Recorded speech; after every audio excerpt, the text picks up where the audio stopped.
الرحیم فَصَلِّ لِرَبِّكَ وَانْحَرْ، تو تم اپنے رب کے لیے نماز پڑھو اور قربانی کرو۔ قربانی کیوں کی جاتی ہے؟ قرآن حدیث کی روشنی میں، اور قربانی کس پر واجب ہے، یہ آج ہم انشاءاللہ آج کا ٹاپک ہمارا یہ ہے۔ تو مخصوص جانوروں کو مخصوص دنوں میں، یعنی 10ویں ذی الحجہ سے 12ویں ذی الحجہ تک قرب الہی اور ثواب کی نیت سے ذبح کرنا قربانی ہے۔ یہ قربانی حضرت ابراہیم علیہ السلام کی سنت، حضور صلی اللہ علیہ وسلم کو قربانی کا حکم دیا گیا۔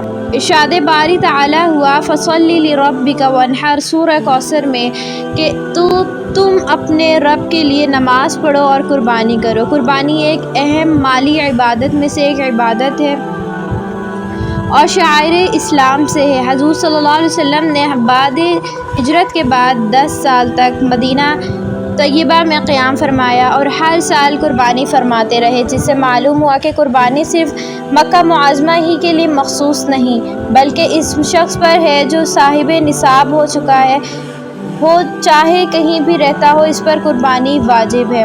قربانی حدیث کی روشنی میں حضور صلی اللہ علیہ وسلم نے فرمایا کہ یوم النحر یعنی 10ویں ذی الحجہ میں ابن آدم کا کوئی عمل خدا کے نزدیک خون بہانے یعنی قربانی کرنے سے زیادہ پیارا نہیں، اور وہ جانور قیامت کے دن اپنے سینگ، بال اور کھروں کے ساتھ، سبحان اللہ، کھروں کے ساتھ آئے گا، اور قربانی کا خون زمین پر گرنے سے پہلے خدا کے نزدیک قبول ہو جاتا ہے، سبحان اللہ سبحان اللہ، لہٰذا اسے خوش دلی سے کیا کرو۔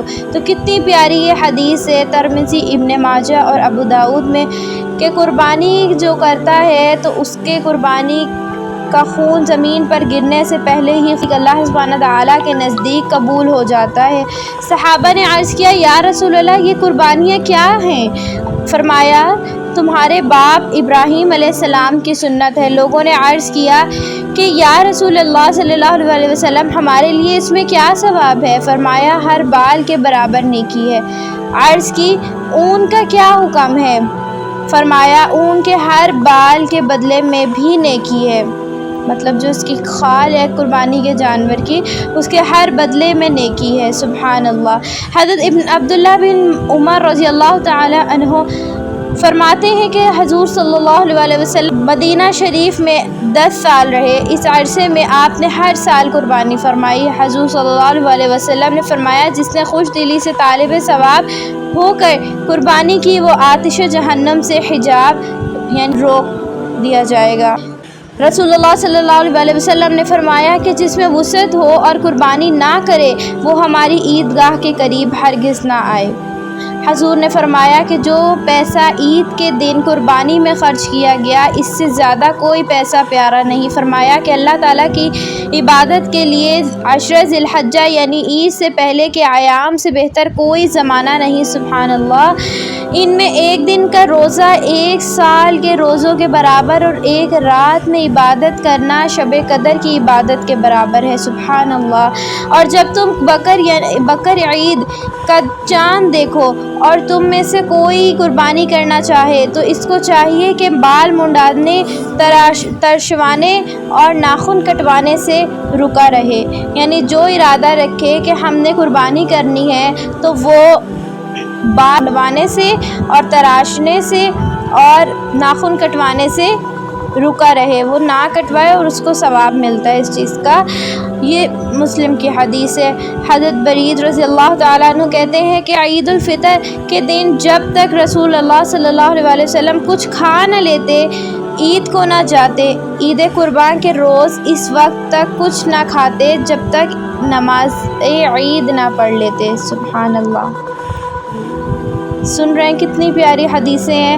حضرت ابن عباس رضی اللہ تعالیٰ عنہ سے روایت ہے، رسول اللہ صلی اللہ علیہ وسلم نے رات میں قربانی کرنے سے منع فرمایا، اور حضرت عائشہ صدیقہ رضی اللہ تعالیٰ عنہ سے روایت ہے کہ نبی کریم صلی اللہ علیہ وسلم نے حکم فرمایا کہ سینگ والا مینڈھا لایا جائے جو سیاہی میں چلتا ہو، سیاہی میں بیٹھتا ہو، سیاہی میں نظر کرتا ہو، یعنی اس کے پاؤں، پیٹ اور آنکھیں سیاہ ہوں، چنانچہ مینڈھا قربانی کے لیے حاضر کیا۔ حضور نے فرمایا عائشہ چھری لاؤ، پھر فرمایا اسے پتھر پر تیز کر لو۔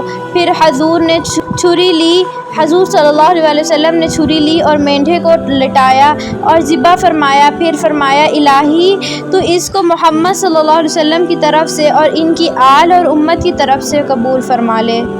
سبحان اللہ۔ ہمارے آقا حضور صلی اللہ علیہ وسلم کے کرم عمیم کو دیکھیں کہ خود اس امت مرحومہ کی طرف سے قربانی کی اور اس موقع پر امت کا خیال فرمایا۔ لہٰذا جس مسلمان صاحب استطاعت سے ہو سکے کہ وہ حضور صلی اللہ علیہ وسلم کے نام کی قربانی کرے تو کیسی خوشی نصیب ہے۔ سبحان اللہ۔ الحمدللہ آج ہم نے قربانی کی فضیلت دیکھی ہے الحمدللہ۔ تو جو صاحب استطاعت ہے وہ ضرور قربانی کرے انشاءاللہ۔ نیکسٹ ہمارا جو ٹاپک ہوگا وہ یہ ہوگا کہ قربانی کس پر واجب ہے انشاءاللہ۔ آج ہم نے اس کی فضیلت دیکھی، کل ہم انشاءاللہ نیکسٹ ٹاپک پہ قربانی کس پر واجب ہے یہ دیکھیں گے۔ ضرور اپنی قربانی کو اللہ کی رضا کے لیے اور حضرت ابراہیم علیہ السلام کی سنت ہے یہ قربانی، اس نیت سے کریں اور اللہ سبحانہ تعالیٰ سے دعا کیجئے کہ اللہ تعالیٰ سب کی قربانیوں کو قبول و منظور فرمائے اور ذرا سا تکبر نہ آنے دے اور حسد نہ آنے دے۔ آمین یا الہی آمین۔ اگر آپ چینل پر نئے ہیں تو چینل کو سبسکرائب، شیئر، لائک، کمنٹ ضرور کیجئے گا۔ اس سے یہ ہوگا کہ باقی تمام مسلمانوں تک بھی یہ آواز پہنچے گی انشاءاللہ۔ اس میں ہمارا ساتھ دیجئے۔ قرآن کلاسز، اگر آپ آن لائن قرآن کلاسز اپنے بچوں کو دلوانا چاہتے ہیں کانٹیکٹ کیجئے گا اس نمبر پر۔ مزید معلومات کے لیے اپنا بہت سا خیال رکھیں۔ السلام علیکم ورحمۃ اللہ وبرکاتہ۔